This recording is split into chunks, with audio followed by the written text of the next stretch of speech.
We are now inside of an active WordPress installation, and we are now going to look at an integration between WordPress and Amazon S3. And to do that, we are going to go to the plugins area and we're going to click Add New. We're then going to type in S3 in order to search. And you're going to notice two plugins right at the top, both Updraft as well as Back WP Up. Both will back up your WordPress installation to Amazon S3. So we can install either one, and so the one we're going to install is going to be Back WP Up. Once we've installed it, we're then going to click Activate. And obviously they are going to be promoting the Pro version, which you can check out at a later time. So the first thing we're going to do is we're going to go to the settings area. And what we're going to do first is we're going to click Add New Job. And once we do that, we're going to come into this new screen. We're going to give the new job a name.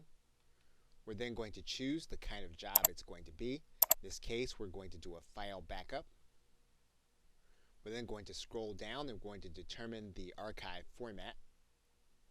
And then what we're going to do is we're going to determine where we're going to do the backup. In this case, we're going to back up to S3.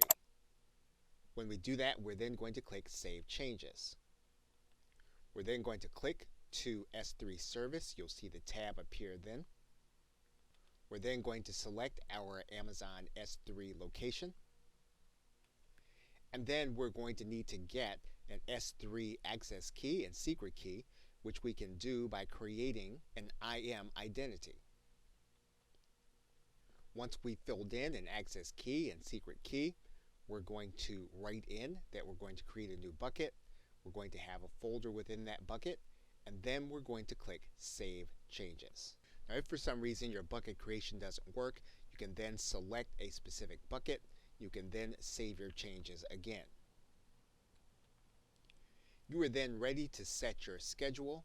You are then ready to select the files, but you now have set up the interface between your WordPress installation and Amazon S3 to back up your WordPress site automatically using Backup WP.